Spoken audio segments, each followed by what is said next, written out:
नमस्कार शेतकरी बंधूंनो, जोराकाई फार्ममध्ये आपले स्वागत आहे। आज आपण मोरिंगा सीड्स लागवड करणार आहोत। तर ते सीड लागवड करण्यापूर्वी आपण बियाण्याला बीज प्रक्रिया कशी करतात त्याची माहिती बघणार आहोत। हे बघा, हे मोरिंगाचं सीड्स आम्ही घेतलेलं आहे। याची जात वलयपट्टी मोरिंगा सीड्स असं आहे। हे दोन्ही बाबींसाठी वापरले जाते, जसं की मोरिंगा लीफ पावडर आणि मोरिंगा शेंग। चला तर मग ठीक आहे, आपण याची बीज प्रक्रिया बघू। याची बीज प्रक्रिया करण्यासाठी आपण 3 घटक वापरणार आहोत। एक सुडोमोनास बघा, हे दुसरं आहे ट्रायकोडर्मा आणि तिसरे हे जे दिसत आहे हे आहे ह्युमिक ॲसिड। ह्युमिक ॲसिड हे एक पावाची पावडरची पॅकेट आहे। याचं कवर आता सध्या नाही आहे माझ्याकडं। तर सुरुवातीला आम्ही काय केलं, सुरुवातीला आम्ही असं हे बियाणं भिजू घालून घेतलं। हे बघा, आता हे कसं भिजलेलं दिसतंय। हे भिजू घातल्यानंतर आम्ही ह्युमिक ॲसिड टाकलं। हे काळ्या रंगाचं तुम्हाला दिसत आहे हे ह्युमिक ॲसिड आहे। नंतर हे जे दिसत आहे हे सुडोमोनास आहे। आता याच्यामध्ये ट्रायकोडर्मा टाकायचं काम आम्ही करतो। हे बघा, आता ट्रायकोडर्मा टाकत आहे। अशा प्रकारे ट्रायकोडर्मा टाकून द्या।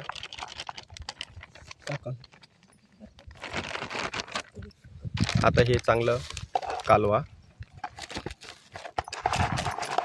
थोडं थोडं असं कालून घ्या काठी वगैरेने। काढी घे, कालून घ्या व्यवस्थित। ही आपली अशी हे बीज व्यवस्थित त्याला मिक्स करून घ्या। याला आपण बीज प्रक्रिया असं म्हणतो।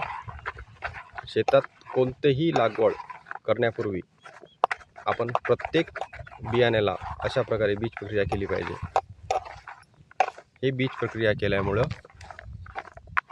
आपले जे बियाण्याची उगम क्षमता आहे ती वाढते। त्यासोबतच बुरशीनाशक म्हणून सुद्धा ह्याचा खूप मोठ्या प्रमाणात उपयोग होतो। रोप जोमदार होते। हे बघा, आता हे असं मिक्स झालेलं आहे। आता हे थोडे वेळ आपण सावलीमध्ये सुकवायला ठेवूया आणि नंतर शेतात लावूया। हे बघा, हे आता शेत आहे आपलं। हे बघा, अशा प्रकारे आता आपण याला कापडावरती सावलीमध्ये सुकवायला ठेवूया। थोड्या वेळानंतर याचं हलकं हलकं पाणी सुकल्यानंतर आपण हे बीज शेतामध्ये टोकन पद्धतीने लावू। अशा प्रकारे ही मोरिंगा सीड्स बीज प्रक्रिया आपण या ठिकाणी केलेली आहे। आमच्या या द्वारकाई फार्ममध्ये आम्ही दरवेळेस नवीन व्हिडिओ टाकत असतो। यावर्षी आम्ही आमच्या शेतामध्ये अश्वगंधा लागवड केलेली आहे।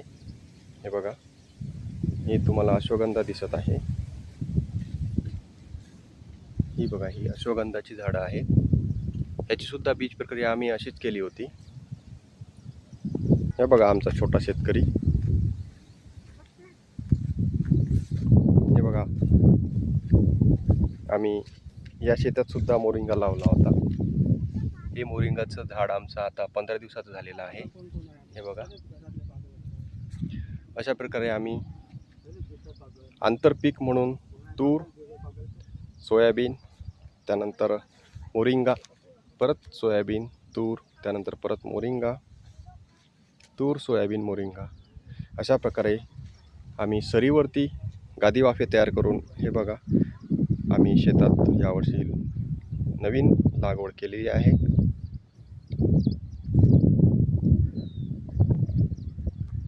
आज आपण राहिलेल्या शेतामध्ये मोरिंगाची लागवड करणार आहोत। हे बघा, तर तुम्हाला बीज प्रक्रिया कशी वाटली ही तुम्ही आम्हाला सांगू शकता।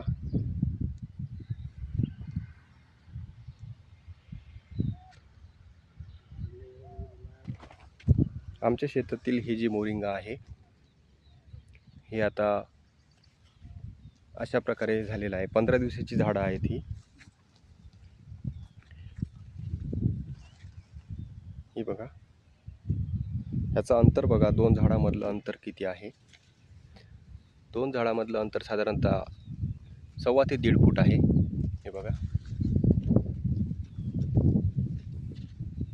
आणि 2 ओळीतील अंतर हे साधारणतः असं 3 फूट आहे. हे बघा, ही एक ओळ आणि ही दुसरी ओळ. या 2 ओळींमधील अंतर साधारणतः 3 फूट आहे आणि लांबीमधील अंतर हे 1.5 ते 1.5 फूट आहे. अशा प्रकारे आम्ही मोरिंगा लागवड केलेली आहे. हे बघू शकता.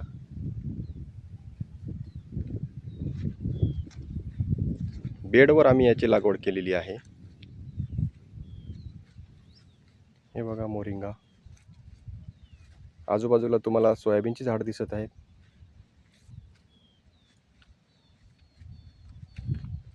हे बघा कसं छानपैकी मोरिंगा निघलेला आहे. याला आपण शेवगा सुद्धा म्हणतो, शेवग्याची झाड. या शेवग्याचा 2 प्रकारे उपयोग केला जातो. एक म्हणजे ह्याचा पाला आपण मोरिंगा पावडर म्हणून वापरतो आणि दुसरं म्हणजे याची शेंग. याच्या शेंगा आपण खाण्यासाठी वापरतो. बघा, मोरिंगा हा मल्टीपर्पज आहे आणि सुपरफूड म्हणून सुद्धा वापरला जातो.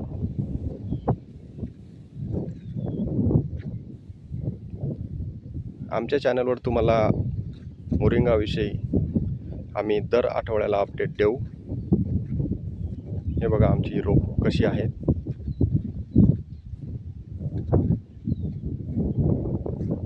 तुम्ही यापूर्वी असा 15 दिवसाचे मोरिंगाची झाडे बघितलेली आहेत का? आम्हाला नक्की कळवा. हे बघा, आता सध्या हे छोटे छोटे झाड आहेत जे आता वाढण्याच्या अवस्थेत आहेत.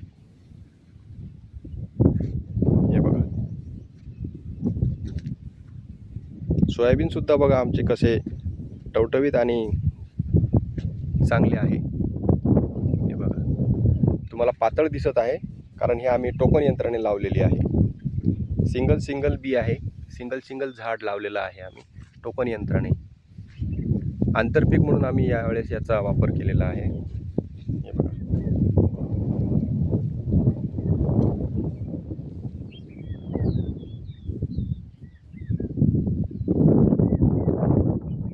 दारुकाई फार्म या ठिकाणी आपले पुन्हा एकदा स्वागत. हे बघा, हे आमचं शेत आहे.